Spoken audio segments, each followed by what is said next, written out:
যে পরিবার পরিকল্পনা, এটাও কিন্তু একটা ভীষণ। যে আমরা দেখি যে প্রত্যেকটা দেশ, প্রত্যেকটা রাষ্ট্র লং টার্ম প্ল্যান করে। আমরা বাংলাদেশের ক্ষেত্রে আগে শুনতাম ভিশন 2021 2021 সাল পর্যন্ত, তারপর শুনলাম 2041 2041 সাল পর্যন্ত, তারপর এখন আমরা যদি সৌদি আরব দেখি, সৌদি আরবে 2030।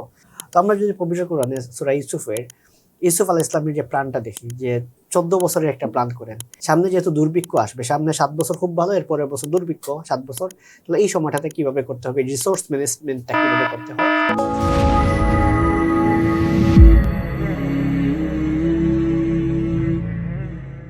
আসসালামু আলাইকুম ওয়া রাহমাতুল্লাহি ওয়া বারাকাতুহু। পবিত্র মাহে রমাদান উপলক্ষে আপনাদের সকলের প্রিয় গণমাধ্যম ফেজ দ্য পিপলের বিশেষ আয়োজন স্কিলস ফ্রম দ্য কোরআনের 6ষ্ঠ পর্বে আপনাদের স্বাগত জানাচ্ছি আমি রাকিবুল ইসলাম রইস।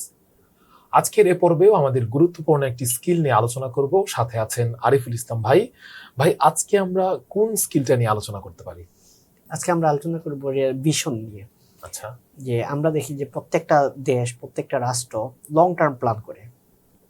আমরা বাংলাদেশের ক্ষেত্রে আগে শুনতাম ভিশন 2021 2021 সাল পর্যন্ত, তারপর শুনলাম 2041 2041 সাল পর্যন্ত, তারপর এখন আমরা যদি সৌদি আরব দেখি, সৌদি আরবে 2030 2030 সাল পর্যন্ত প্ল্যান। এরকম প্রত্যেকটা দেশের একটা ভিশন থাকে, যে একটা লং টার্ম একটা প্ল্যান থাকে। এবং এই ক্ষেত্রে যারা নির্বাচন থাকে, নির্বাচনের আগে যেই দলগুলো মানে যত লং টাইমের পরিকল্পনা মানুষের সামনে পেশ করতে পারে, দেখা যায় তাদের দলটাই বেশি ভারী হয়।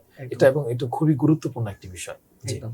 তো এটা থেকেও আমরা দেখি যে মানুষ একজন রাষ্ট্রনেতা, রাষ্ট্রনায়ক, একজন মন্ত্রী, উনি কিন্তু অনেক লম্বা চিন্তা করেন, অনেক দূর চিন্তা করে তারপর একটু প্ল্যান সাজান।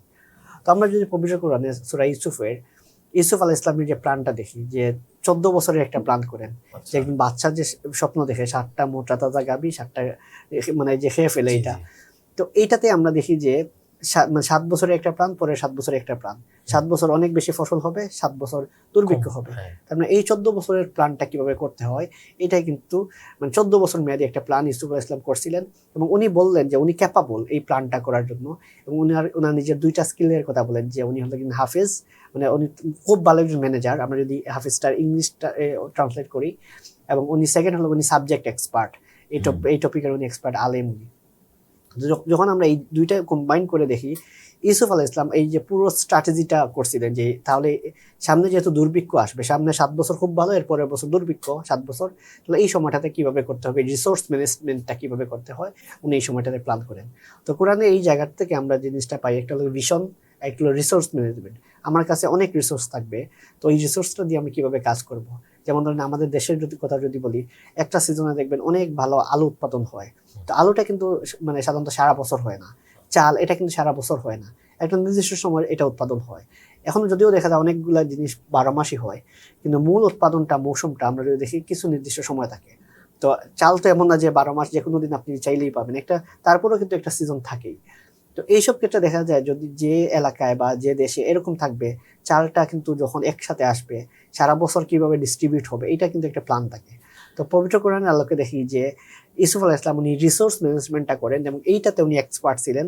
এবং একটা দেশ ওই যে নিশ্চিত দুর্ভিক্ষ এরকম খারাপ অবস্থা থেকে রক্ষা পায় because of owner strategy, owner vision এবং রিসোর্স ম্যানেজমেন্ট। তো একটা দেশ যদি এগিয়ে যেতে চায়, এইভাবে কিন্তু রিসোর্স ম্যানেজমেন্ট, প্ল্যানিং, ভিশন এভাবে রাখতে হবে, অথবা একটা দেশ এগিয়ে যেতে পারবে না, পিছিয়ে পড়বে। আমরা এই ক্ষেত্রে তাহলে দেখতে পাচ্ছি যে যে কোনো একটা রাষ্ট্রের জন্য ভীষণ অনেক বেশি গুরুত্বপূর্ণ।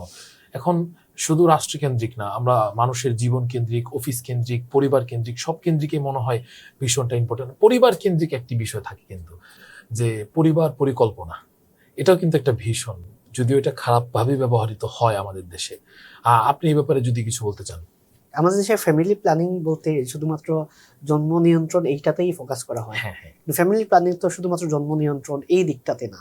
ফ্যামিলি প্ল্যানিং মানে আমাদের প্রত্যেকের, যাদের মা বাবার মানে যাদের সন্তান অনেক বেশি, 5-7 জন সন্তান দেখবেন, সেই সব মা বাবারও কিন্তু একটা ফ্যামিলি প্ল্যানিং থাকে।